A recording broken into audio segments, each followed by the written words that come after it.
ভাই আপনার নাম? আমার নাম হচ্ছে random Russell. Random Russell. Actually আমি অলওয়েজ র্যান্ডমলি চলি, তো যার কারণে র্যান্ডম রাসেল। ব্রো, আপনার কি কোনো গার্লফ্রেন্ড বা এক্স আছে? এক্স ছিল, অনেকই ছিল। আপনি যদি এখন আপনার এক্স কল দিয়ে বলেন আই লাভ ইউ, সে কি বলবে? 100% আই লাভ ইউ টু বলবে। সে কি বর্তমানে সিঙ্গেল? না, সে মেরিড।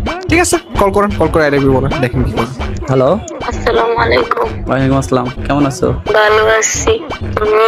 হ্যাঁ আলহামদুলিল্লাহ ভালো। কি করো? শুয়ে রয়েছি। তুমি কি করো? কবে করে আর কি। এখনো ডিনার করো নাই? না, তুমি করছো? হ্যাঁ আমার ডিনার হয়ে গেছে, তবে আরেকবার করবো আর কি, রাতের 12টার পরে। কেন?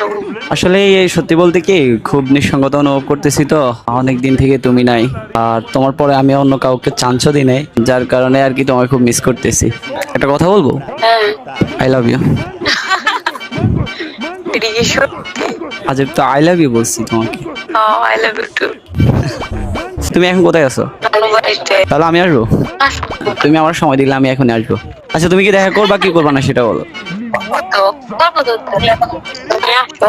তোমার জামাই থাকা অবস্থা আমার সাথে দেখা করবা? তুমি তো আর অন্য কেউ না। ও তাহলে কি আমি তোমার দ্বিতীয় জামাই? জানি না কিন্তু মানতাম। আবার কথা হবে না অন্য সময় তোমার সাথে। এটা কিছু বলে দাও, যাতে এটা মেসেজ দিয়ে দাও।